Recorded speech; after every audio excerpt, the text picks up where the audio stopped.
اللہ تبارک و تعالی نے سورہ الحجر میں نبی کریم صلی اللہ علیہ وسلم سے کہا کہ وَقُلْ إِنِّي أَنَا النَّذِيرُ الْمُبِينُ۔ اس سے پہلے کی آیات آپ میں سے جو حفاظ ہیں وہ جانتے ہیں۔ وَلَقَدْ آتَيْنَاكَ سَبْعًا مِّنَ الْمَثَانِي وَالْقُرْآنِ الْعَظِيمِ لَا تَمُدَّنَّ عَيْنَيْكَ إِلَىٰ مَا مَتَّعْنَا بِهِ۔ یہ ایک خطیب کے لیے بنیادی جوہر ہے۔ ہم نے آپ کو سبع من المثانی اور قرآن عظیم دیا ہے۔ جس کے پاس یہ سبع مثانی ہوں اور جس کے پاس قرآن عظیم ہو، پھر اسے دنیا کی کسی متاع، کسی دولت، سونے چاندی، کسی منصب کی طرف دیکھنے کی ضرورت نہیں۔ وہ گویا قرآن اور سبع مثانی کی توہین کر رہا ہے جب وہ کسی اور طرف دیکھتا ہے۔ اور یہی فرمایا کہ لا تمدن عینیک الی ما متعنا بہ۔ ہم نے جن لوگوں کو بہت سا مال و متاع دیا ہے دنیا میں، آپ اپنی نگاہیں ان کی طرف نہ پھیلائیں۔ آپ کو ہم نے سبع من المثانی والقرآن العظیم دی۔ اور آگے خطابت کا بنیادی عنصر بیان کیا کہ وَقُلْ إِنِّي أَنَا النَّذِيرُ الْمُبِينُ۔ اے نبی اپنی قوم سے، تمام قبائل سے کہو کہ میں نذیر مبین ہوں، کھلا ڈر سنانے والا۔ تنبیہ کرنے والا، کھلا ڈر سنانے والا وہی ہوتا ہے جسے اپنے ایک ایک لفظ پر اعتماد ہوتا ہے، اپنے علم پر اعتماد ہوتا ہے، اپنی منزل اس کے سامنے ہوتی ہے، اور منزل کا جو راستہ ہے اس راستے کے بارے میں اسے یقین کامل ہوتا ہے۔ وہ کہتا ہے انا النذیر المبین۔ سب سے پہلا خطبہ جو عوامی خطبہ ہے حضور صلی اللہ علیہ وسلم کا، وہ صفا پہاڑی کا ہے۔ آپ اگر دیکھیں انجیل میں حضرت عیسیٰ علیہ السلام کا ایک خطبہ ہے، اسے کوہ زیتون کا خطبہ کہتے ہیں، پہاڑی کا واعظ، ان کے یہاں یہ اصطلاح ہے، پہاڑی کا واعظ۔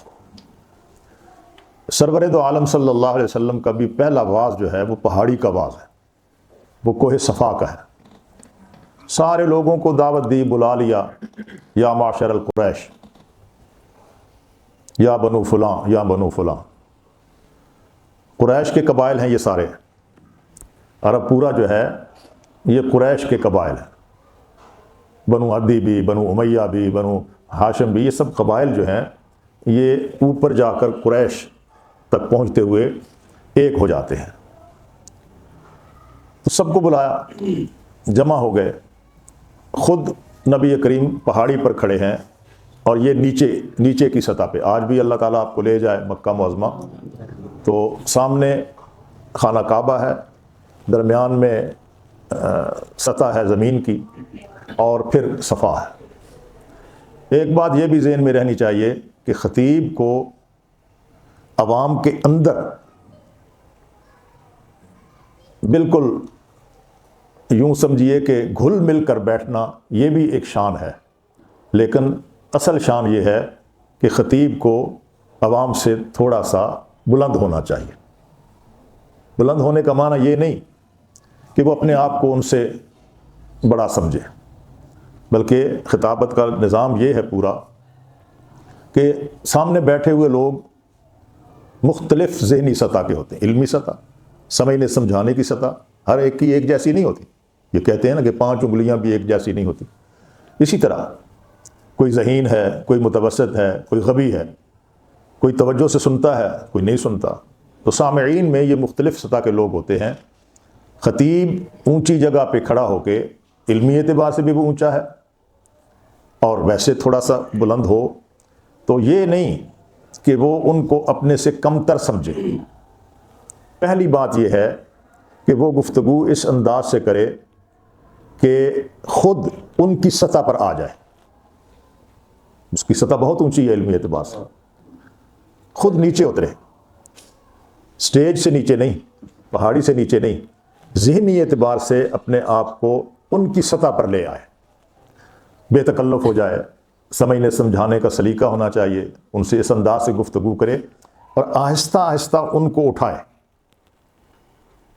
اٹھا کر اپنے قریب لائیں، اپنی سطح پر 15 منٹ 20 منٹ اس پہ لگائیں، پھر اگلے 15 منٹ وہ ان کو اپنے برابر لے آئیں، اور برابر لے آنے کے بعد انہیں